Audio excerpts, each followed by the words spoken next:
Bulletin की शुरुआत करेंगे बड़ी और अहम जानकारी के साथ। बड़ी खबर उससे आपको रूबरू करा देते हैं। अहम जानकारी, जहां कैथल से एमएलए आदित्य सुरजेवाला का बड़ा बयान सामने आया है। अभय चौटाला की अमित शाह से सीधी डील, ये बड़ा आरोप। जेजेपी अब बीजेपी की बनी है सी टीम। आदित्य सुरजेवाला ने बड़ा बयान दिया। 2019 में खत्म हुई इनेलो अब कैसे उभर रही है। आदित्य सुरजेवाला का इनेलो पर बड़ा आरोप। इनेलो पार्टी कैसे बड़े बड़े प्रोग्राम कर रही है। इनेलो ने पर्दे के पीछे से बीजेपी को लाभ पहुंचाया। बीजेपी ही इनेलो को फंडिंग कर रही है। आदित्य सुरजेवाला का इनेलो पर यह बड़ा आरोप। कैथल से एमएलए आदित्य सुरजेवाला ने अभय चौटाला पर बड़ा आरोप लगाया। बोला कि अभय चौटाला की अमित शाह से सीधी डील है और अब जेजेपी अब बीजेपी की सी टीम बन गई है। साथ ही पूछा कि 2019 में खत्म हुई इनेलो पार्टी अब कैसे उभर रही है। इनेलो पार्टी कैसे बड़े बड़े प्रोग्राम कर रही है। आदित्य सुरजेवाला का ये बड़ा बयान सामने आया है, जहां अभय चौटाला पर वो बड़ा आरोप लगाते हुए नजर आए। साथ ही कहा कि बीजेपी के इनेलो से यहां पर साठगांठ, ये भी आरोप अभय चौटाला पर लगता हुआ नजर आया।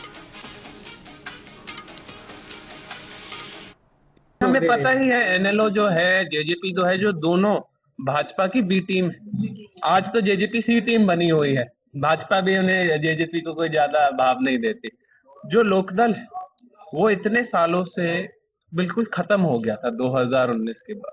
आज 2024 में क्यों वो प्रोग्राम कर पा रहे हैं? क्योंकि बीजेपी की उनको सपोर्ट मिल रही है, बीजेपी की उनको फंडिंग मिल रही है। अभय चौटाला जी की सीधा डील अमित शाह जी के साथ है कि जो कांग्रेस पार्टी के वोट है उनको आप लीजिए, उनको खत्म कीजिए। कांग्रेस पार्टी के जो लीडर है उनको आप अपने पार्टी में लेकर एक पार्टी बांटने की कोशिश करें। लेकिन सच्चाई बात यह है कि जो सच्ची में कांग्रेसी है, जो हमारे छत्तीस बिरादरी के साथ ही हरियाणा है, उनकी आंखें खुली है। वो जानते हैं कि एनएलओ बी टीम है, जेजेपी सी टीम है, इनमें विश्वास नहीं करना। अब इसी खबर पर ज्यादा चर्चा के लिए हमारे साथ इनेलो प्रवक्ता उपकार सिंह हमारे साथ जुड़ चुके हैं। उपकार जी, आपका बहुत बहुत स्वागत है जनता टीवी पर।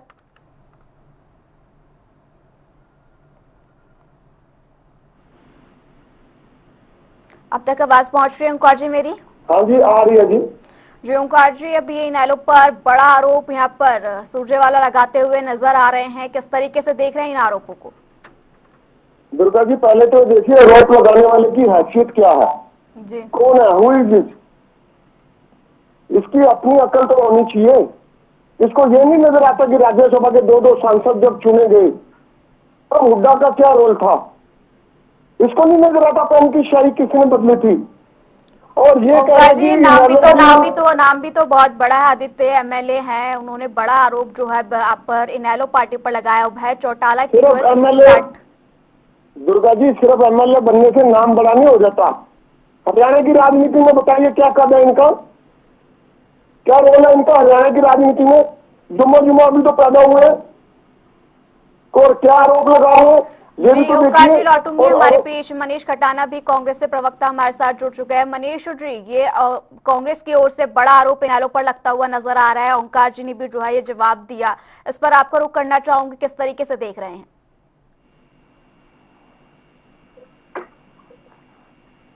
दुर्गा जी, हेलो। जी मनीष जी, आवाज पहुंच रही है? अब तक हमारी आवाज पहुंच रही है? जो मेरे भाई जो कह रहे हैं कि राजनीति में क्या कद है उनका, तो राजनीति में मैं इनको कद बता दूं कि he is a member of legislative assembly. लोगों के चुने हुए प्रतिनिधि हैं। लोगों ने वोट देकर उनको जिताकर विधानसभा के अंदर भेजा है। तो जो व्यक्ति, चाहे वो सरपंच हो, पंच हो, एमएलए हो, एमपी, जिसको लोगों ने चुनकर भेजा है, तो उसके लिए मेरे ख्याल से ऐसी भाषा शब्दावली बीजेपी को नहीं इस्तेमाल करनी चाहिए। और जो आरोप की बात कर रहे हैं, तो आरोप नहीं, ये तो सच्चाई है, ये तो जग जाहिर है, हरियाणा जानता है। जब भी बीजेपी को जरूरत पड़ती है तो इनेलो वोट है। इनेलो ने राज्यसभा में इनको वोट डाली है, राष्ट्रपति ने इनको वोट डाली है। ये तो सबको पता है। इसमें दूसरी बात तथ्य इनकी आती नहीं है। ये तो अपने आप में एक प्रूफ है और ये सच्चाई है कि इनेलो को आज खड़ा किया जा रहा है, उसको बीजेपी खड़ा कर रही है जानबूझ की। जो इनका गढ़ है, अपने गढ़ में ना करके ये रोहतक में अगर आके, क्योंकि ये हुड्डा साहब के गढ़ को भेजना चाहते हैं जानबूझकर, तभी तो बार बार रोहतक आते हैं। तो बीजेपी की प्रीति है। और बीजेपी जब से सत्ता में 2014 से देश में और प्रदेश में आई है, उनका केंद्रीय सिर्फ हुड्डा साहब है हरियाणा के अंदर। इनको कमजोर करना है, क्या वो छल से, बल से, जिस तरीके से भी जो भी इनको करना पड़े, चाहे चुनाव में वोट चोरी का मामला हो, चाहे वैसे हो, हर तरीके से तो ये हुड्डा साहब को कमजोर करना चाहते हैं। इसलिए बार बार इनेलो की रैलियां रोहतक में कराते हैं, बार बार प्रोग्राम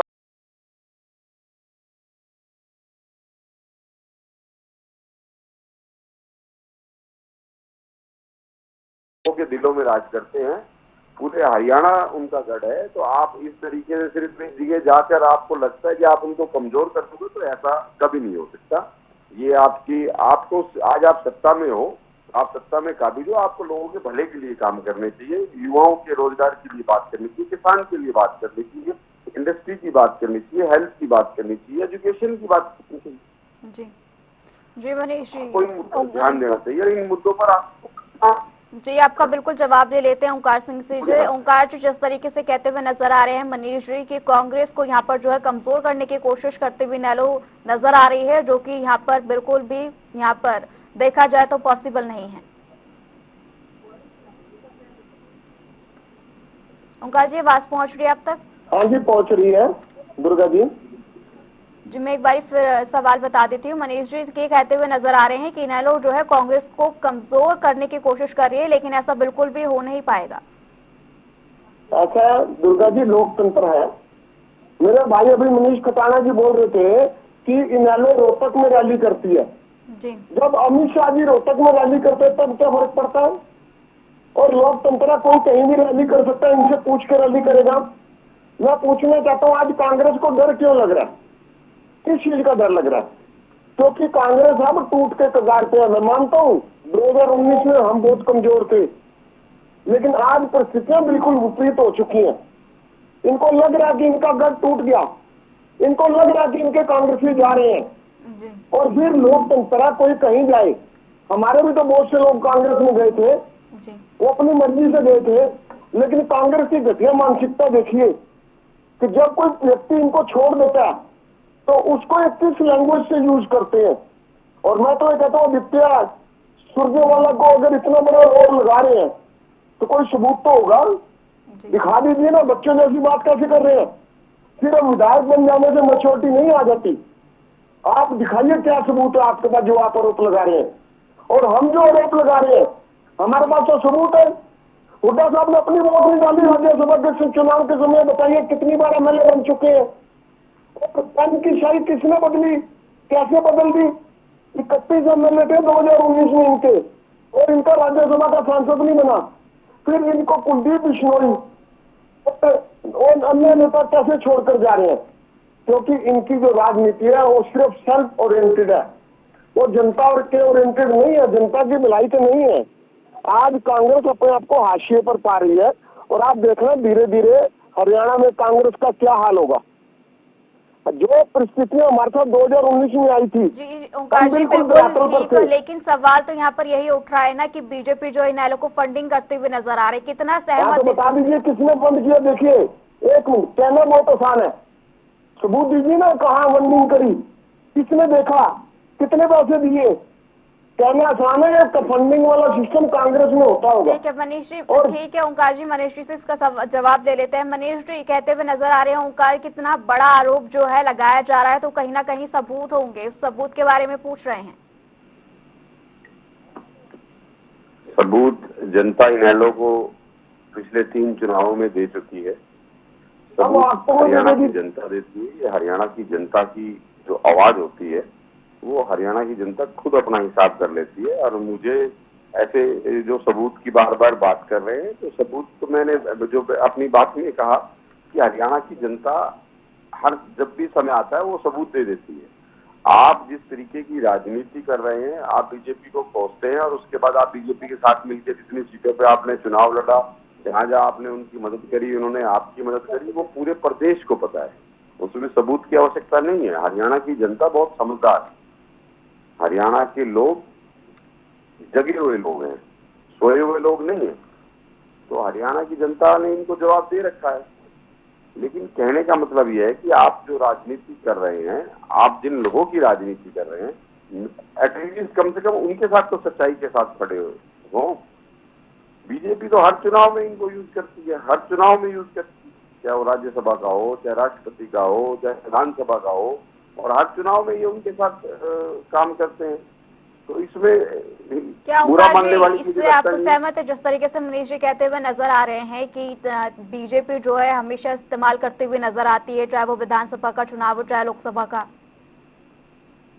कौन किसको इस्तेमाल करता है जनता देख चुकी है, और कांग्रेस का क्या रोल रहा ये जनता, आज हरियाणा की जनता अपने आप को ठगा सा महसूस कर रही है। 37 सीट दिए, 37 विधायक है कांग्रेस के, कोई एक विधायक सड़क पर है? सारे के सारे एसी रूम्स में बैठे हैं। आज 1 साल से ऊपर हो गया, कोई एक आंदोलन कांग्रेस ने किया? सिर्फ वोट चोर गद्दी छोड़ का नारा। अरे भाई लोकतंत्र है, कैसे छोड़ेगा गद्दी? लोकतंत्र में चुनाव जीतोगे तभी गद्दी छूटेगी। अगर नारे लगने से गद्दी छूटती होती तो हम ही नारे लगा लेते। वोट चोर गद्दी छोड़ इनका अपना परसेप्शन है। मैं ये मानता हूं कि ईवीएम को क्लीन चिट नहीं दे जा सकती, लेकिन वोट चोर गद्दी छोड़कर नारा लगा के अपनी राजनीति चमकाने के लिए सिर्फ प्रदर्शन करने से वोट नहीं, गद्दी नहीं छूटने वाली। गद्दी छूटेगी जब बूथ लेवल पर काम किया जाएगा, और इनेलो बूथ लेवल पर काम कर रही है, अपने संगठन को मजबूत कर रही है। ठीक है, हमारे बीच में टूट थी, फूट थी, 2019 में हमारा बंटाधार हुआ, हम धरातल पर पहुंच के मात्र 1 सीट रह गई, लेकिन हमने दोबारा से मेहनत करी है। कांग्रेस की तरह पौने 5 साल कमरों में बैठ के लास्ट के 3 महीने बाजार में आके राजनीति करने का हमारा कल्चर नहीं है। ये कांग्रेस का कल्चर है। पौने 5 साल ड्राइंग रूम में बैठते हैं, एसी कमरों में बैठते हैं, बयान जारी करते हैं, आखिरी के 3 महीने वोट मांगने की आ जाते हैं। जनता समझदार हो चुकी है और परिस्थितियां बदल चुकी हैं, ये इनको समझना चाहिए। और जो ये कह रहे कि पैसे फंडिंग करती है बीजेपी, इन्होंने लेते होंगे, जैसी भावना होती है वैसी इनको पता लगता है। इन्होंने लिए होंगे पैसे बीजेपी से, और अगर हमारे को बीजेपी ने पैसे दिए तो जरा सबूत तो दे दो, कोई कुछ तो होगा आपके पास इतनी बड़ी बात करने के लिए। सिर्फ हवा में बातें ना कीजिए। और वो व्यक्ति बातें कर रहा है जो विधायक है और कच्ची उम्र का है, उसको ये नहीं मालूम किसके ऊपर क्या आरोप लगाने हैं, सिर्फ अपनी राजनीति चमकाने के लिए, अपना ये दिखाने के लिए हाँ मैं जिंदा हूं, ये कहना बात नहीं बनती। आप दीजिए हमारे को सबूत, हम तुम्हारी बातों को विचार करेंगे। जी ओंकार जी, आपका जवाब ले लेते हैं। मनीष जी, ओंकार जी कहते हुए नजर आ रहे हैं कि जो अगर हम बात करें तो कांग्रेस जो है खुद बिखरती हुई नजर आ रही है हरियाणा में, और इसी बीच जो है इस तरीके के बयानबाजी कहीं ना कहीं वो सिर्फ ये दिखाने की कोशिश करते हुए नजर आ रहे हैं कि हाँ कांग्रेस है, लेकिन वहां पर आपसे गुटबाजी भी खुलकर देखने को मिलती है। और दूसरा यही कि वो सबूत मांगते हुए नजर आ रहे हैं। अगर आदित्य सुरजेवाला ने इतना बड़ा आरोप लगाया है, इतनी बड़ा बयान दिया है, तो कहीं ना कहीं कोई ना कोई सबूत तो मौजूद ही होगा कांग्रेस के पास। दुर्गा जी, आदित्य जी ने जो बयान दिया है वो बिना सबूतों के आधार पर तो नहीं दिया होगा। अगर एक तो दे दीजिए, सबूत दिखा दीजिए। इतने बड़े पद पर अगर चुनाव जीत कर आया है तो बिना सबूतों के तो नहीं बोल रहे होंगे, और सबूत भी समय आने पर बिल्कुल दे दिए जाएंगे। और जो जिस बात की आज बीजेपी के ऊपर, वो मेरे भाई ने खुद ही क्लियर कर दी। मेरे भाई ने कहा सबूत दे दीजिए ना। मतलब इन्होंने बीजेपी का समर्थन कर दिया, सिर्फ एक लाइन ये बोलना कि मैं ईवीएम को समर्थन नहीं करता, इसके अलावा इन्होंने एक शब्द भी बोला। आप भी विपक्ष की पार्टी हो, आपने एक शब्द भी बोला तो कहीं ना कहीं मनीष जी ईवीएम पर नहीं जाते हैं। मनीष जी ईवीएम पर नहीं जाते हैं, जो अभी मुद्दा चल रहा है उसी पर बात करते हैं। सबूत की बात हो रही है, और इसी बीच जिस तरीके से बयान दिया उसमें ओंकार जी कहते हुए नजर आ रहे हैं कि कांग्रेस जो है कहीं ना कहीं बिखरती हुई नजर आ रही है, आपसे गुटबाजी को छुपाने के लिए जो है ऐसे बयान देते हुए नजर आ रही है। देखो, इनके कहने से कुछ नहीं होता। 0.5% वोट मार्जिन बीजेपी का ज्यादा था और हमारा कम था। कहीं ना कहीं हमारी मैनेजमेंट में, और जिस तरीके से बीजेपी की जो मैनेजमेंट की वोट चोरी की, 25 लाख वोट जो हरियाणा में चोरी हुई, एक बाहर की जो महिला मॉडल है। ठीक है मनीष जी, ओंकार जी, आप दोनों का ही जुड़ने के लिए बहुत बहुत शुक्रिया।